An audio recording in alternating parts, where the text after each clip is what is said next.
And I was playing actually with, I think I was playing with Ronnie Cuber actually in 7th Avenue South, and Paul Simon pulls up in a limo and walks up the stairs and checks me out for a set and splits, and I got the call the next day. So, kidding, no kidding. Yeah. Wow. Yeah.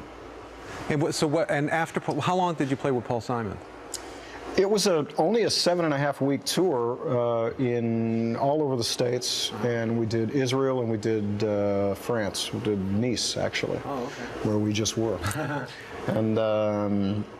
Yeah, that 7.5 weeks was all that particular period was. You know, that's all they. It was basically the last tour they did together for a long time. Yeah. No kidding. And then I did some other dates with Paul by himself later, and I got to do it when he was into the African thing, and Michael Brecker, our friend that passed away, was in the band.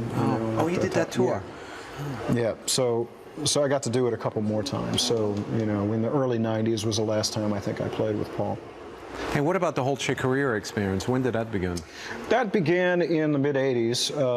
I had done a record with my bass player friend Tom Kennedy, who I grew up with in St. Louis, with Bill Connors. And Steve Conn produced the record. And it was kind of, it's become a little bit of a underground record because it never really got released on a major scale of any kind, but it was a really good record. It made a statement, and you know, it sounded good, and it was quite a statement at the time, and we were playing live at the Bottom Line in New York City, and you know, I'm sitting there playing, and Chick Corea comes walking across the front. You know, it's like, whoa, wait a minute. And I think that night he asked me to come out to LA and you know, play together with him and this bass player John Patitucci that nobody knew about. Yeah. Yeah. Wow. So that was the beginning of that.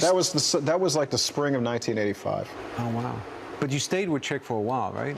Well, that was the beginning of the Electric Band, which then that was a hit, man. Wow. Yeah, that was the right time for that group, and definitely made a statement with that group as well, because I was involving a lot of electronic drums with the thing, and man, we toured and played and recorded for 7 years solid. You know, really, really heavy. And so yeah, it was about 91, 92 when I left that. Wow, holy moly. Yeah, because I mean, like, and what, the Electric Band, did that turn into the trio or the acoustic band, or was that an afterthought? Yeah, the reason the acoustic band happened at all was because Chick was supposed to turn in a record for the Electric Band, and we were touring, and he wasn't ready. And he was just going to go do a trio record with Roy and Miroslav or somebody, and he said, well, you know, why don't we just, you know, go into the studio and record some stuff for fun.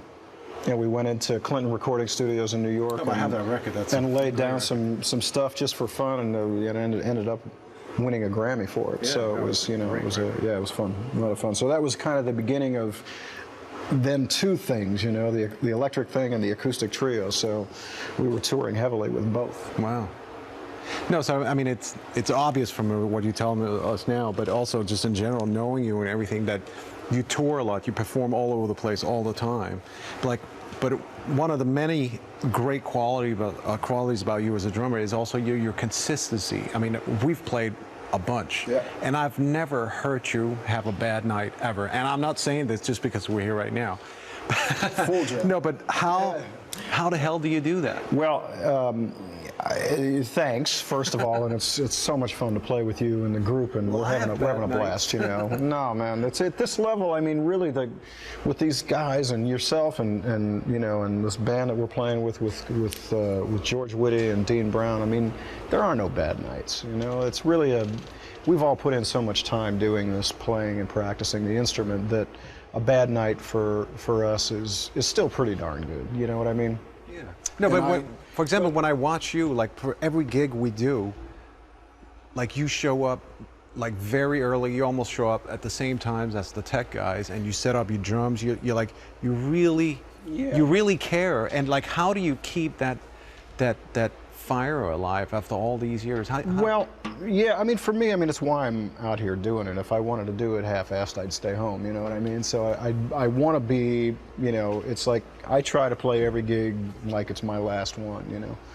And yeah, I have this mixing board here that I have to come and set up, because my sound that I work for is very important, and so this becomes part of the sound for the house and my whole monitor thing. And yeah, it takes a little more time, and but it's worth it. And I think that both the sound of the drums for the band, and most certainly my comfort level hearing everyone like I want to, because you're fader 11 and the guitar is 12 and George is over here, and if I need to hear a little bit more, and that's the fun for me, is really hearing what everybody's doing, because that's why we're out here, is to have fun and play music, and really make every performance special. And we've all gone through situations where the sound has been so much of a problem that it makes the gig not fun. So again, I'd rather stay home.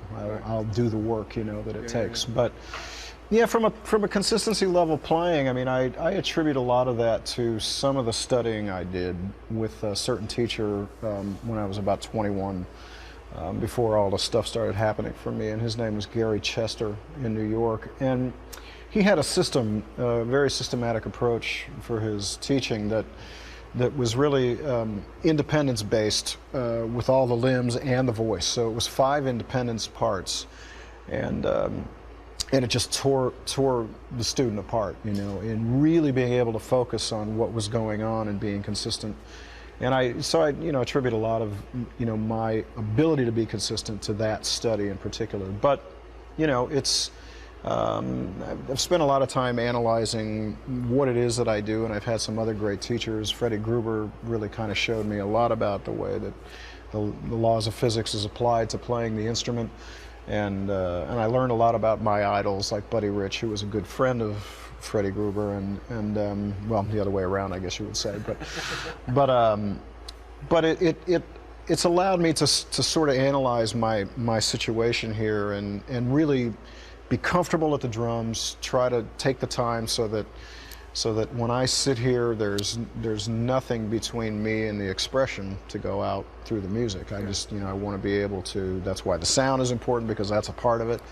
And so it becomes, you put in the time, both in the development stage of the practice and then caring enough to take care when you're on the gig, then the gig it should be consistent at this point. Also, the other day, we were doing a clinic together, and you were telling the students something really interesting about the way you play, conceptually how you play the drums. Because it's no secret, your ability and your vocabulary in the drums is enormous, and what. Obviously I feel it when we play together, that the foundation is the root of it all, and all the other stuff is the other stuff. And the way you kind of crystallize it to the students was you talked about the foundation and the icing. Yeah. Can you elaborate a little bit? Well, the foundation is such an important word, as you know, and anybody that's studied the instrument. There's a lot of types, a lot of different types of foundation. There's the technical foundation to be able to, in my case, understand, how important the balance of the stick and the hand is, to hold on to it loose instead of tight, and just to be relaxed and to understand the mechanics of that kind of approach to playing in a relaxed manner, so that there's nothing between you and the instrument. The foundation of listening, to so many different styles, to have an understanding of what you need to do to play a certain style of music. The foundation of learning from all the great, musicians from our past that basically paved the road for us to learn, in so many styles, but particularly in our case, jazz. There's been some amazing, forefathers that have really, set the precedent and kind of. We need to stand on their shoulders. Yeah, well, we're basically just trying to carry it along, and But those are the innovators. Everybody that's serious about studying an instrument needs to listen to the innovators that started it. Absolutely. I agree. I totally So, but yeah, the foundation versus the icing, as I call it, was really applied to a groove, in a sense where in contemporary music most grooves are built from the bottom up, which is in this case the bass drum and the snare drum, if you're talking about backbeat music, and the icing is all the little stuff. Right. So if that was really interesting to me, because there's a lot of young drummers today that obviously are your fans, but they seem to get it the other way around. Yeah. That they concentrate on the icing. Too much and focus on the icing, Yeah. exactly. So Yeah. that was Yeah. really interesting for me Yeah. to hear. Yeah. Yeah, because it's you know, and the drummer's gig to me is to is to complement the music that they're playing, and like tonight we're playing with some wonderful vocalists, and I'm not going to play like I play when we're playing an instrumental jazz tune when it's blowing. There's a kind of a set of rules to really focus and support the vocalist or the instrumentalist or the music being played. So. And I try to teach that because today a lot of drummers are focused on how fast their feet are and how many sticks they can twirl and do all that stuff.